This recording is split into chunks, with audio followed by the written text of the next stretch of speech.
I was stunned by a shocking truth and became dazed. Out of the blue, she blurted out to me, "I just can't be without you." Cutting me off, she looked straight into my eyes. Her gaze conveyed a strong determination. Her expression was pure seriousness. "My name is Kevin. I'm a 27-year-old graphic designer. Currently, I work for a major design company, handling various tasks like designing posters and book covers. Despite I graduated from a vocational college 3 years ago, I won a design contest with a poster which landed me a job at this company. Until then, I had been freelancing, but after showing off my award-winning design, I miraculously received a job offer. The poster I submitted in the contest had a mermaid theme and was titled Mermaid Princess. It depicted a deep-sea mermaid swimming up towards the surface. The design transitioned from dark to light colors, creating a feeling of hope, which was highly praised by the judges.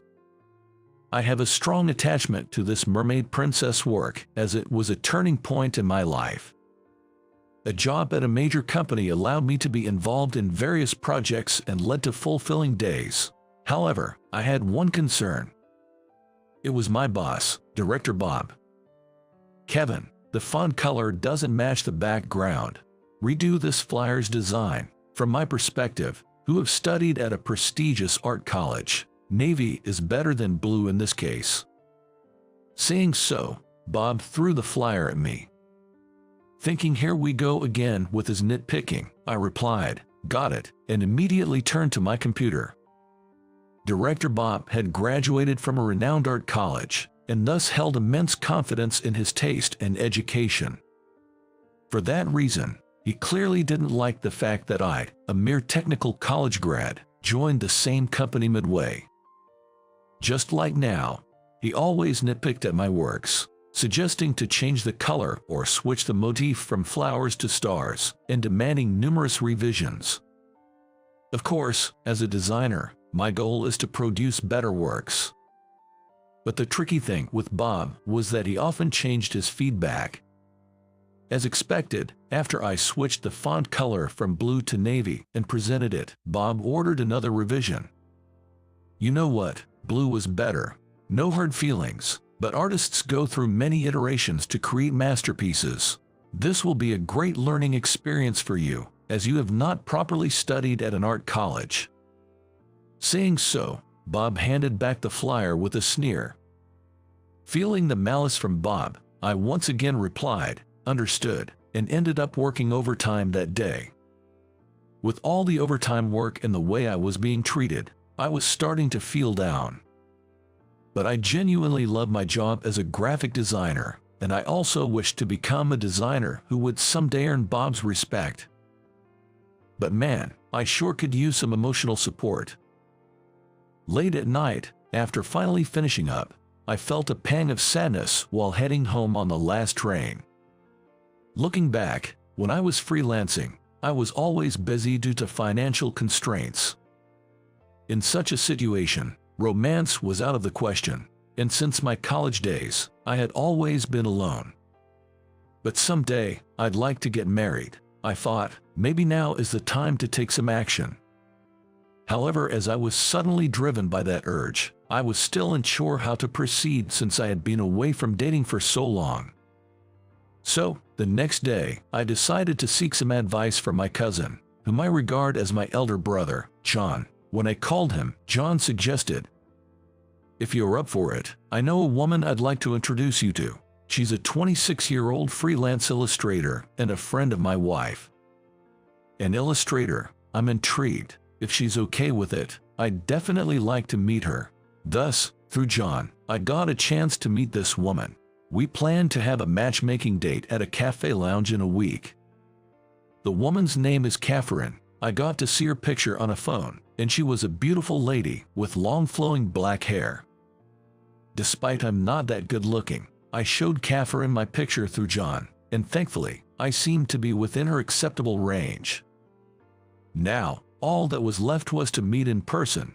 Nervously anticipating our meetup the next day, I received an unexpected call at work. Suddenly summoned by Director Bob, I wondered what was up. Entering his office, Bob, with a smirk, began. Kevin, I've been thinking of transferring you. The official notice will be out in 2 weeks. Start preparing for your new location so you will be able to begin working in a month. Wait, you are transferring me? Caught completely off guard, I was taken aback. The branch office he referred to was also known as the dumping ground for sidelined employees, infamous for hardly getting any design work. Why would I, who can handle designs at the main office, suddenly be transferred to that branch? When I voiced my confusion, Director Bob, with his usual condescending attitude, continued. Well, Kevin, you've been working more overtime than other employees, and frankly, your level aren't enough for the main office. If you're unhappy with that, maybe you should consider resigning on your own terms. After all, you used to freelance, and that might be a better fit for you. His words made his true intentions crystal clear. Bob's plan was to pressure me into resigning by forcing an undesirable transfer. For me, if I was to be transferred to a branch where hardly any work comes in, it would probably be best to leave the company. Feeling the unfairness in Bob's actions but knowing arguing would be futile, I simply responded, "Understood. I'll submit my resignation form," and quietly left his office. I had always put in effort, hoping for recognition from Bob. But all that effort went down the drain. Though I was filled with a deep sense of frustration, I had a meeting set up with Catherine the next day. It would be unthinkable to cancel the matchmaking date the day before after expressing my interest. I should apologize sincerely. With that thought, I headed to the cafe lounge in a suit the next day. Arriving about 10 minutes earlier, I nervously waited for Catherine. Then precisely on time, she appeared. Wearing an elegant gray dress and carrying herself gracefully, Catherine looked even more beautiful than in her photos. My heart began to race upon seeing her, but I had to tell her the truth. Although, before I could say anything, with a warm smile, Catherine started introducing herself. "Sorry to keep you waiting. My name's Catherine. I'm really looking for you. I'm so sorry. I have something I must apologize for today." Seeing me bow and apologize as soon as we met, Catherine was visibly taken aback. "The thing is, just yesterday, my boss ordered me to transfer to a branch office. The real purpose behind this is to push me to resign. So, in about a month, I'll be going back to freelancing. I'm truly not in a position to date anyone right now. I sincerely apologize for initiating this meetup only to bring you such news." Upon hearing the details, Catherine responded calmly. I had thought anyone would be rightfully angry if they heard such things during a matchmaking date, so her reaction was quite surprising to me. "Is that so? That must have been tough. Thank you for being honest with me." No, I'm so sorry." And so, we just had one cup of coffee and then went our separate ways. Honestly, I wanted to talk with her more and was curious about the type of illustrations she creates. But with my future job becoming uncertain, it might not be the right time for a relationship. I probably won't get another chance to meet such a wonderful woman like her. With such lingering feelings, I headed to the office the next day and was again summoned by Director Bob. Now what? I thought, noticing that Bob seemed different than usual. "Kevin, sorry to ask this, but could you hold off on submitting your resignation? We actually received a direct job request for you." Previously, unless it was something significant, Director Bob would allocate work considering each employee's capabilities. It was my first experience receiving a direct request. "From where?" I inquired, and the response was unexpected. "It's from Inspire Publisher.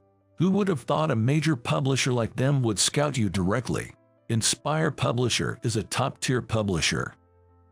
I never dreamed of receiving work from such a big name." According to Bob, a webcomic artist named Sarah Cherry was releasing a book with Inspire. For some reason, she specifically requested me to design the book cover. After reaching out to the publisher, I was informed that Sarah wanted to discuss the job in person, so the next day I visited the office for a meeting with Sarah. I had intended to submit my resignation, but this unexpected job offer felt unreal. First, I should check out Sarah's work for the design. So, I went online to look at her creations and was immediately captivated by her world. The gentle color palette of her illustrations was very endearing and soothing. But her work wasn't just cute. Sarah's drawings vividly conveyed everyday moments of wonder, making it understandable why she has so many fans. I wondered, what kind of person is Sarah? With anticipation for the next day, I headed to the publisher's office and was led to the meeting room. But the moment the door opened, I was shocked. It was Catherine, the woman I had just met for the matchmaking date. Caught off guard, I managed to say, "Could it be, are you Sarah Cherry?" With a smile, Catherine nodded. "Yes, I work as an illustrator under the name Sarah Cherry." I knew Catherine was an illustrator, but I had no idea she was Sarah Cherry. In astonishment, I slowly said, "But Catherine, are you sure I'm the right fit? I'm the only one in my company with a vocational school degree. There are many more skilled designers out there. I specifically want you." Cutting me off, Catherine looked at me straightly. Her expression was full of seriousness. She then shared, "Actually, I've been following your work for years. Ever since I saw your mermaid princess in the poster contest, I've been a fan. You've known my work. I'm honored." I couldn't believe that Catherine had recognized my work from 3 years ago. She continued, "3 years ago, I was in a slump, not producing much, but when I saw your mermaid princess, I was deeply inspired.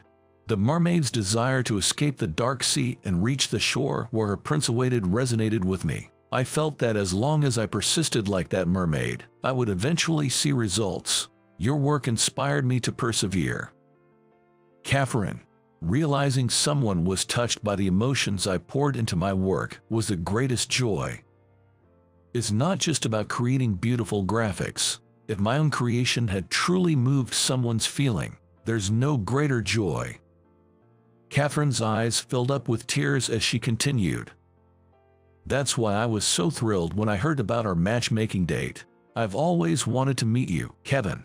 I've longed to have a conversation with the person behind such marvelous work. Meeting you through a mutual friend was like a dream come true. I can't believe a designer like you would be transferred to a regional office. That's why I directly reached out to offer this job." I can't express how grateful I am to Catherine. She gave me such an incredible opportunity. For my part, I'm ready to give my all for her. Thank you so much. I'm truly fortunate to work with you, Catherine. While I'm unsure about the future, as fellow creators, let's produce the best work possible. After our miraculous reunion, we had an in-depth discussion about the book's design. Since it's Catherine's first book, she's particularly attached to it, and I too felt a strong desire to meet her expectations. Interestingly, the content of her comic presented Catherine's journey to becoming a successful webcomic artist. When I asked Catherine about her preferred cover design, she responded, "Well, since the story is about dreams coming true and a happy ending, I think a bright cover would be suitable." Hearing this, an idea immediately struck me. "I'd like you to help with one particular aspect," I said, sharing my concept. Catherine agreed enthusiastically, saying, "That sounds great." Together, we co-designed the book cover. A year after meeting Catherine, the book I designed became a bestseller, selling over 200,000 copies within 6 months of its release. Thanks to Catherine's charming original characters, the book garnered popularity across various age groups and was highly praised for its readability. Moreover, our collaborative cover design was applauded for its excellent taste. For the book, I themed the cover around the Little Mermaid. But unlike before, she's not the mermaid from the dark, deep sea. This mermaid, having come ashore, gazes at the blue sky and the brightly shining white sand beach with a radiant smile, and the mermaid illustration was crafted by Catherine. Interestingly, the mermaid embodies Catherine herself, who overcame difficulties to realize her dreams. Thanks to her adorable art style, the design turned out even more appealing than expected. Moreover, representing the mermaid scales with holography was admired as being innovative by the publishers, and since then, I've been receiving direct job offers from Inspire Publisher. At this rate, as the director, there was no way they could transfer me to a rural branch office, so the idea of my transfer was cancelled. Surprisingly, this episode led Bob to reassess his previous attitude. "Kevin, I read the book you designed, and it was truly impressive. Not just a pretty cover, but it perfectly aligned with the world of the comic, creating an entire universe. I feel ashamed for previously emphasizing academic credentials so much." Perhaps it's his genuine passion for graphics that made him recognize and appreciate the effort I poured into the design. I've always been aware of his profound skills in art and design. "There's so much I've learned from you over the years. No matter what, you'll always be a designer I deeply respect." Upon hearing this, Bob, for the first time, showed a gentle expression. "Thank you, Kevin. Your words truly mean a lot to me." While I had reconciled with Bob, there's more good news. To everyone's surprise, with the book's publication, Catherine and I began dating. As we collaborated professionally, we came to recognize each other as irreplaceable in both work and personal life. We continue to inspire each other in our work and maintain our relationship. And now, 6 months later, Catherine is publishing another book, so we're teaming up once more for the cover design. What design should we go for this time? How about this? I quickly sketched a scene of a wedding ceremony featuring a bride and groom. Why the sudden shift from a mermaid to a wedding scene? Well, once the mermaid, fascinated by the sea, comes ashore, wouldn't she want to marry her prince? Catherine blushed and laughed. "You do realize that mermaid represents me, right?" "Yeah, so can I propose to be the prince? The mermaid who saved the drowning prince?" "Indeed, Catherine is my very own little mermaid."